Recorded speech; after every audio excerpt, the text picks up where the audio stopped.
Instead of putting 20% down, maybe you put 15%. And you, at the end of the day, you might end up bringing less money to closing and still have as good or very close to the same type of loan product that you would get into as if you were putting 20% down.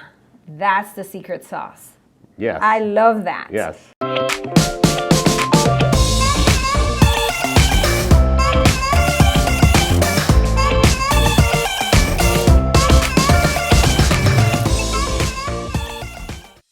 Hello, Helen Archer here with Lux Living Properties at Compass, Lux Living Properties in Atlanta, and today we're going to be talking about, should I stay or should I go? Should I buy or should I not? That's the question. And today we have our awesome, amazing partner. He is Reece Cohen. He's been working with us for over 15 years, and he is one of our exclusive mortgage brokers. And Reece, tell us first of all, tell us what's happening, number one. And the question is that I get all the time, should I buy in this market or should I wait? Right. Helen, that's a great question. And today's market is just a crazy seller's market right now. So buyers need to be 100% prepared before they take that next step and really get into the home search at this time. Okay, so prepared. Walk us through preparedness, because I get all this question also is, oh, well, I'm pre-approved or I am pre-qualified. And I often ask, are you really? So I like to always send them to you and really go through an extensive underwritten process. Sure. But walk us through how it is for a buyer who is just starting the process and just thinking about possibly purchasing in the next 6 months. Yeah, great question. So whether you've bought 10 homes or you're a first-time home buyer, the first step is to get an application in, get your documents in, and get you approved.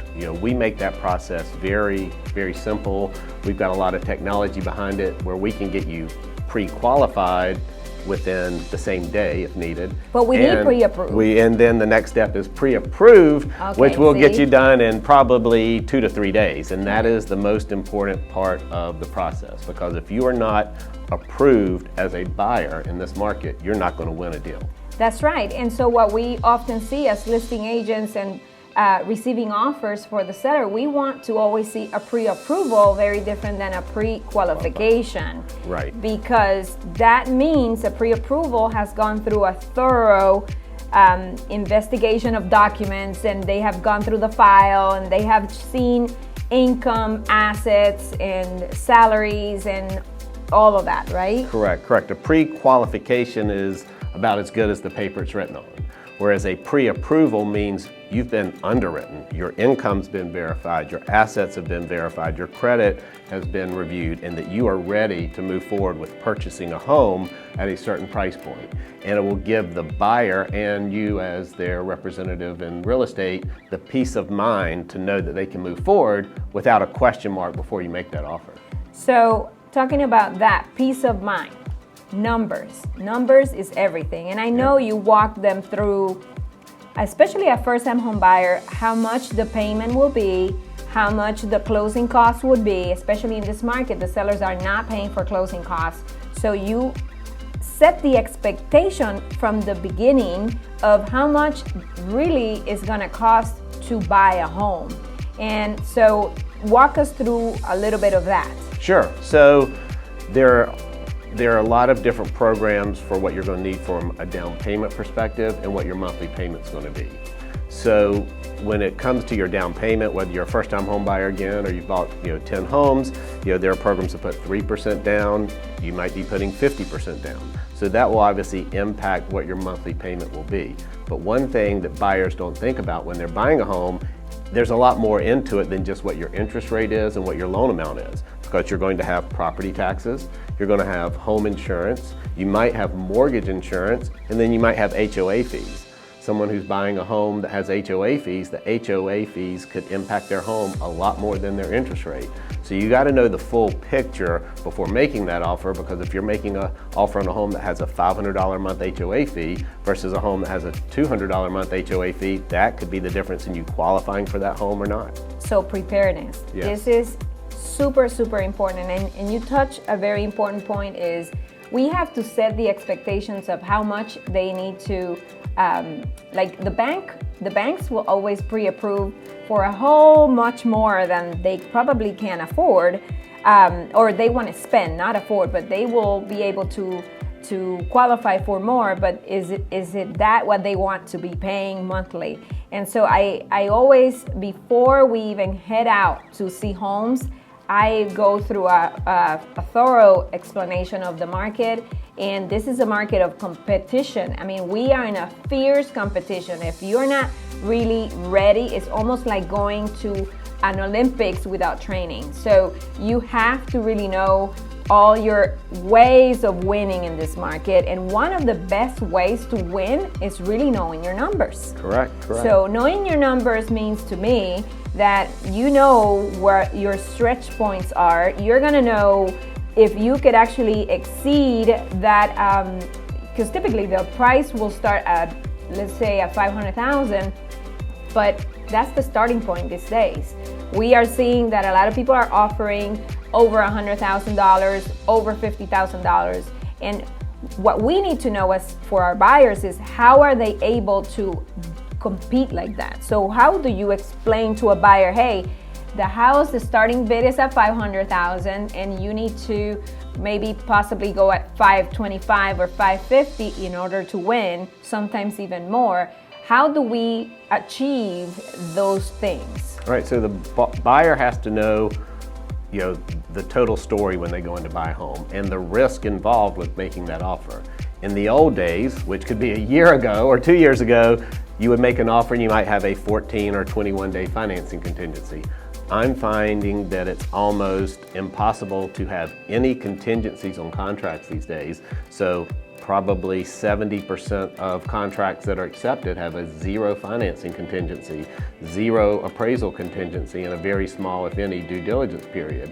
So that means you need to be 100% clear on what your payment's going to be, what you can qualify for, and what the ramifications are going to be if you can't move forward after you have an accepted offer, because your earnest money is going to be at stake at that point. That's right, it's the earnest money. So when we waive financing contingencies, that means that a buyer is telling the seller, hey, Mr. Seller, I am getting a loan, but I am putting all my earnest money at risk that I'm already pre-approved, yet if it doesn't, if we get a denial last day of the financing contingency that we don't have, or anytime during the process, I'm right. going to be losing that money. Right. So that means that as a buyer, again, we go back to preparedness. Right. If you do have a pre-approval, when the pre-approval, what it does is, it sounds to me that it also kind of helps you waive that financing contingency, except for the appraisal. Correct. It allows you to know exactly where you stand, gives you that peace of mind that we really want you to have going into the process, knowing I'm making an offer on this home at $500,000. I know I'm approved for it as long as nothing changes. Don't quit your job. Don't open up any credit cards. Don't do anything that would negatively impact you from a financing standpoint, so that you know that this approval will stay in place until you close. Correct. So the second portion, let's talk about appraisal, because Yep. you bring a very interesting point there with financing, and I also mentioned that sometimes we need to bridge the gap. So how are buyers able to compete if you are waiving the appraisal contingency? So a buyer's loan is always based on the lowest of the appraisal value or the purchase price. So if you go under contract on a home, let's say it was listed for $500,000, but you have a winning bid at $550,000, $50,000 over a listing price, then the appraisal comes in less than $550,000, the loan is based on the appraisal value. So if the appraisal comes in at $550,000, you're great, everything's good. But if it comes in at $540,000, then the loan, the mortgage, is based on $540,000, and the buyer will have to make up that gap between $540,000 and $550,000, that $10,000, because you don't have a contingency to fall back on to renegotiate. So I'm a buyer that is putting 20% down. And so not only do I have to put the 20% down, but I also have to put the difference. Is that what you're telling me? Correct. You would have to put your 20% down based on the 540 plus 10,000. Now that being said, we do have ways to restructure the loan. Instead of putting 20% down, maybe you put 15%. And you, at the end of the day, you might end up bringing less money to closing and still have as good or very close to the same type of loan product that you would get into as if you were putting 20% down. That's the secret sauce. Yes. I love that. Yes. So by knowing your numbers, right, you're able to play into being able to go up or low with that appraisal gap and offer higher value in the home, or put less money down, but you're able to play with the numbers basically, but it could still work. Correct. Just because the appraisal doesn't support the contract price doesn't necessarily mean it's a dead deal by any means. We can get very creative on how we restructure the loan, how much down payment you put, etc., which we can kind of run scenarios as we get through the process in case the appraisal doesn't support it. But definitely once that appraisal value is in, we know exactly where we stand. And if you're good to go with 20% down, or if we can lower your down payment, retweak the structuring of the loan so it still works for everybody. That's awesome. So let's talk about cost of waiting. I get a lot of people who initially, which is the topic of what we're talking about, is should I buy or should I wait?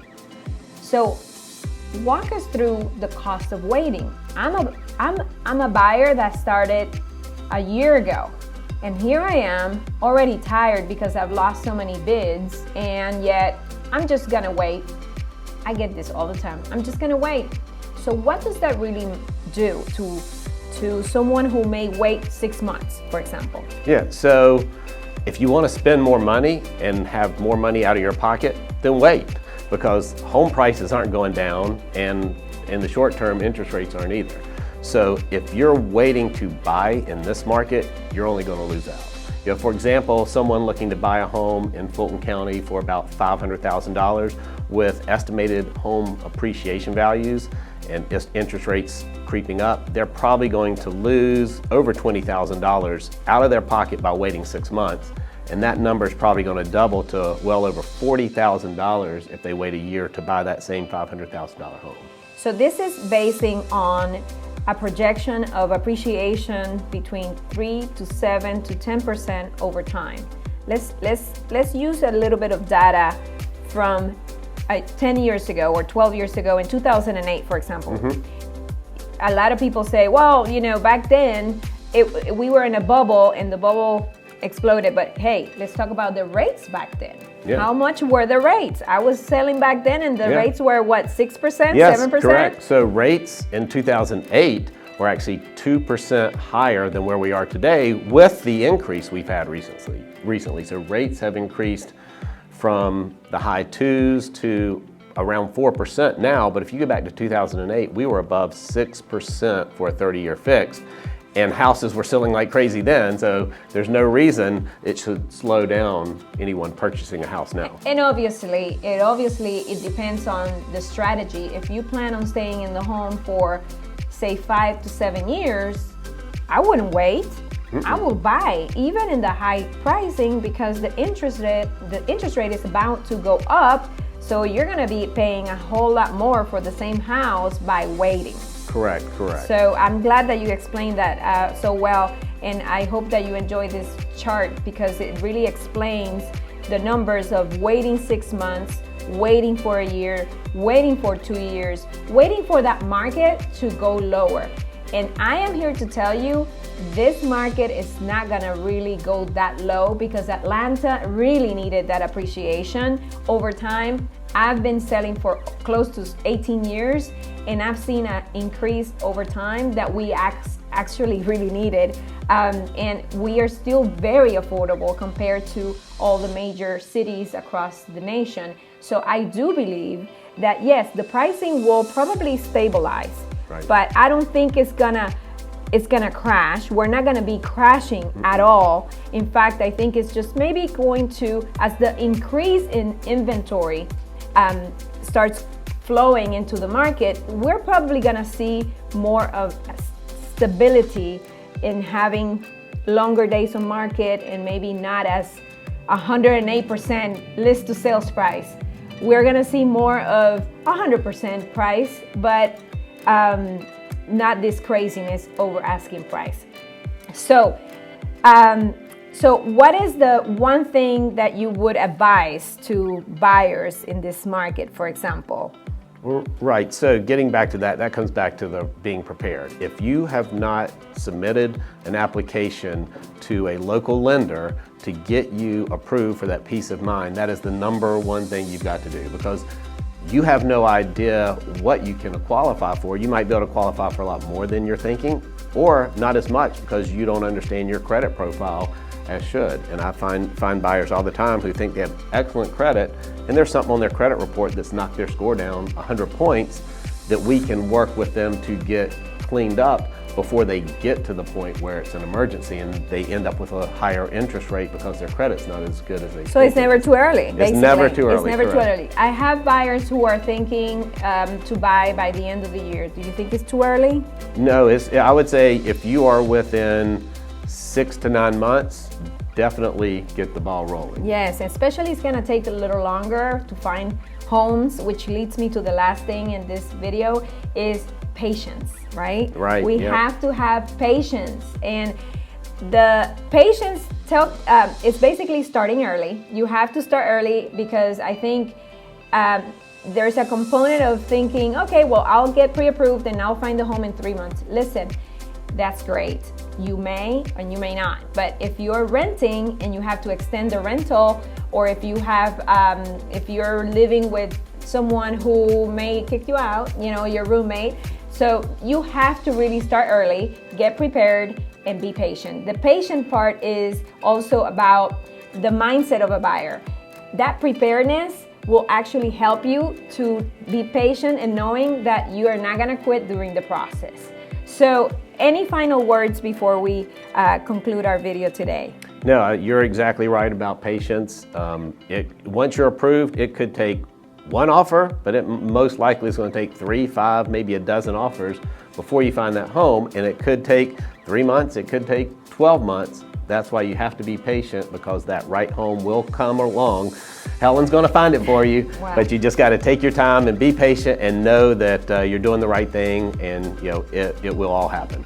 Well, thank you so much, Reece, for chatting with us Yeah. today. Thank you for the business that you do to the service that you always provide to our clients. And if you like this video, please like and subscribe. I'm Helen Hernandez Archer here with Lux Living Properties in Atlanta. Take action.